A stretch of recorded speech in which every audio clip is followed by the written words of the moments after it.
Detective Adrian Carter adjusted the cuff of his tailored jacket, fully aware that the next few minutes would shatter everything Judge Vivian Lancaster believed about control. Inside his inner pocket, his Bureau of Investigations badge felt unusually heavy, almost as weighty as the thick folder of evidence that detailed years of judicial misconduct. As he stood at the defense table, he allowed himself the smallest smirk at the irony of it all. Justice had many faces, but today it would wear his. In the grand halls of the Silvergate City Courthouse, a reckoning was inevitable. The most seasoned attorneys and ambitious prosecutors present were about to witness a stark revelation. No one, not even the most powerful judge, was beyond accountability. Judge Lancaster, her icy blue eyes framed by elegantly coiffed silver hair, peered down from her high bench. Her lips curled into the same dismissive smirk she reserved for those she deemed insignificant. She had no idea her carefully woven empire, founded on bias, secret deals, and financial kickbacks, was on the verge of collapse. Nor did she grasp that the man standing before her wasn't just another pawn in her game. He was the one flipping the board. The atmosphere in courtroom 307 buzzed with the tense quiet that comes before a thunderstorm. Every gaze was locked on Adrian, analyzing his composed stance, his unwavering expression. Why was he so calm before one of the most feared judges in the state? Months of undercover work had taught him patience, the kind that came from observing injustice daily, collecting undeniable proof, and waiting for the perfect moment to strike. Judge Lancaster's manicured fingers tapped an idle rhythm on the polished wood of her bench. Adrian had memorized that sound over the last several months. It was always the prelude to her harshest rulings, especially when the defendant standing before her looked like him.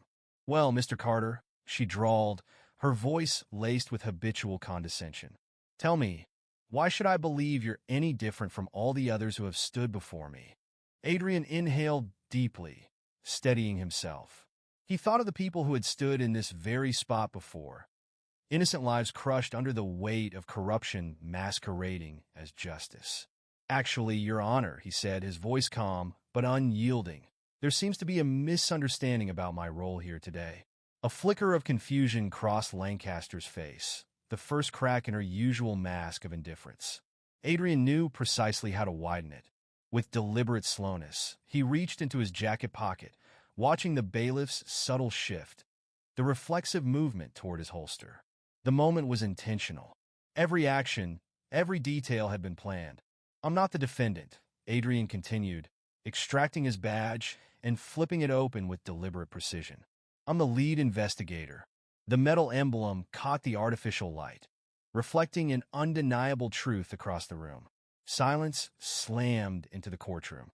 Judge Lancaster's expression twisted through disbelief, indignation, then something much more satisfying: realization. Her empire was collapsing, and she was powerless to stop it. Her fingers, once tapping idly, now clenched the edge of her desk, knuckles turning stark white. "This is absurd," she sputtered, though the steadiness of her usual authority wavered beneath the surface. That was when Special Prosecutor Daniel Vaughn rose from his seat at the gallery's front row, his presence sending another ripple of gravity through the room. "The evidence suggests otherwise, Your Honor," he said, his words measured but lethal. 6 months of surveillance, recorded bias in rulings, financial transactions linking you to private prison incentives, every detail accounted for. The junior prosecutor at the opposing table sat frozen, her pen hovering above her notepad. The weight of what she was hearing was sinking in. How many cases had been corrupted? How many lives had been destroyed? The reckoning had begun. The bailiff took an instinctive step back, subtly distancing himself from the judge he had loyally served for years. Even the court reporter hesitated, her fingers hovering uncertainly over the stenotype, as if unsure whether to document this historic downfall. Adrian reached into his briefcase and pulled out a sealed envelope, placing it on the bench with deliberate precision. "Findings from the Bureau's investigation," he stated evenly. "Documented transcripts of your private meetings with corporate prison executives, offshore account transactions, and a comprehensive analysis proving a pattern of biased sentencing." Each fact landed like a hammer, striking the very foundation of Lancaster's power. A low murmur rippled through the gallery, swelling into an audible chorus of whispers. Years of suspicions, long dismissed concerns, and buried accusations were now undeniable truths. Among the crowd, a mother clutched a worn photograph of her son, the boy who had been sentenced to a decade behind bars for a minor offense. Silent tears streamed down her face, her grief now mingled with vindication. "You are hereby removed from the bench, effective immediately," Special Prosecutor Vaughn declared, nodding toward the federal agents stationed at the doors. "These officers will escort you out." The words rang through the courtroom, final and absolute. Judge Lancaster's composure cracked, unraveling in slow motion.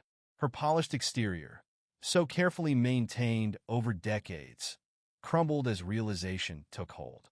No loophole, no favor, no backroom deal could undo this moment. The gavel that once commanded fear sat abandoned, powerless.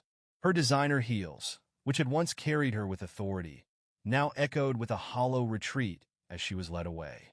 Adrian watched her departure in measured silence, but his mind had already moved beyond her. Lancaster was just one figure in a much larger network of corruption, a single domino in a chain that still needed to fall. From across the room, Vaughn met his gaze. No words were needed. They both knew this wasn't the end.